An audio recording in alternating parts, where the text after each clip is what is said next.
So brand new revelations into the alleged Russia hoax, a trove of declassified documents revealing evidence that the Obama administration manufactured and politicized intelligence during Trump's 2016 election. The documents released by the Director of National Intelligence, Tulsi Gabbard, described secret meetings after Trump's victory where Obama officials directed the intel community to leak reports that Vladimir Putin was personally involved in the U.S. election hack. This after the intelligence community repeatedly determined that Russia was not trying to influence the election by cyber means. Here with more is DNI Tulsi Gabbard. Tulsi, thanks for joining us. And some of those individuals were literally the leaders of the intelligence community under President Obama. How significant is these documents that you've released? Thank you so much. And thanks for focusing on this issue that these documents have really brought to the forefront, because it's one that doesn't just affect Democrats or Republicans. It's not a Democrat or Republican issue. This is an issue with such significant impact that it should concern every American, because it has to do with the fabric and integrity of our democratic republic. That we had a situation here where in the months leading up to the 2016 election, the intelligence community assessed, and this is what the documents detail, the intelligence community assessed essentially Russia doesn't have the tools, the capability, or the intent to try to change the outcome of the U.S. presidential election.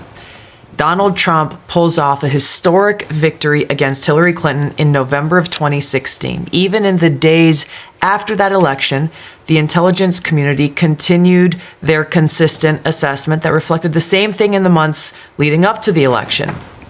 All of a sudden, in the early days of December, there was a president's daily brief that was drafted. This is put together by the different elements of the intelligence community that reflected that same assessment. Russia did not try to hack the election, in essence.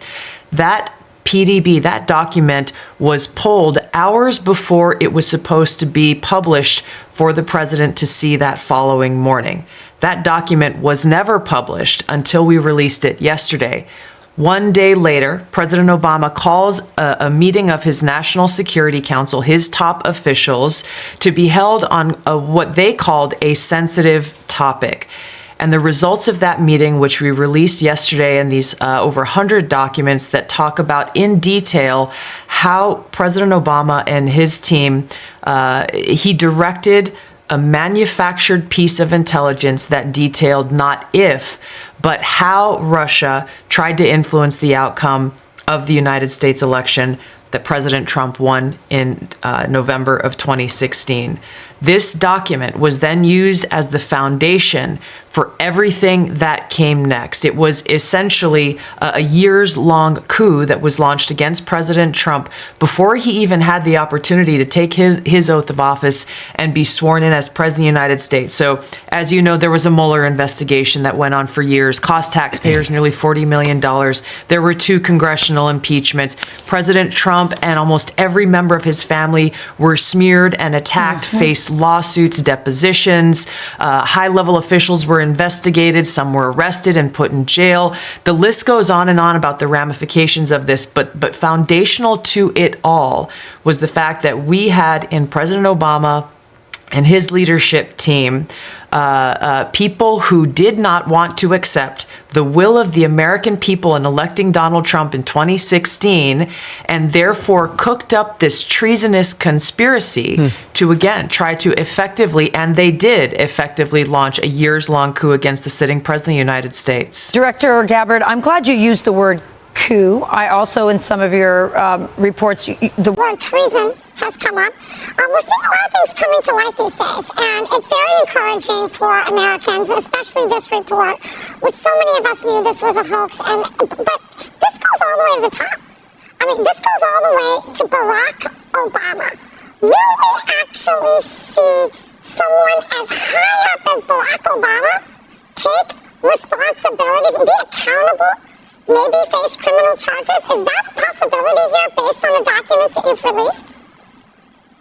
Rachel, the seriousness of, again, the implications and the consequences of these actions that were taken demand accountability. The American people not only deserve the truth and accountability, when we look at the future of our country as a democratic republic and the American people's ability to have faith that when they go and cast a vote at the ballot box, that the will of the people will be respected by those in government, whether they be Democrats or Republicans, this is literally what is at stake here. So we are referring all of our documents to the Department of Justice for the purpose of accountability and action.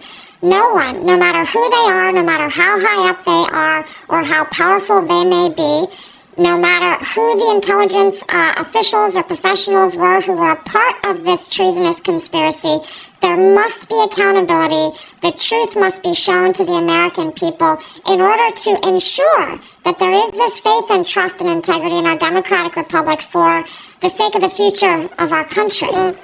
So, as voters, can we feel confident that we will actually see charges, do you think, out of this?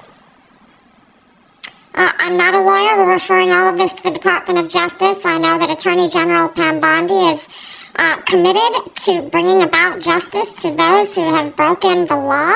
And in this case, again, what these documents detail, to me, in my view, cannot be explained as anything but a treasonous conspiracy. This is not so different from what we saw under George W. Bush, when we saw that manufactured intelligence claiming there were weapons of mass destruction in Iraq that kicked off a war that changed our country, that changed the lives of so many people like myself who went and served in those wars. The implications of manufactured intelligence are real. I would even say that what we are seeing here has an even greater impact than what we've seen in the past, because it speaks again to the foundation of our Constitution and our democratic republic, which is why accountability is so critical. Amen to that. And by the way, we cannot weaponize our intelligence community against our enemies, our political enemies. That is wrong, and there are huge consequences. Tulsi, thank you for declassifying this. This is amazing information. Some of us never thought it would come out. Thank you so much. Thanks, Tulsi. Thank you.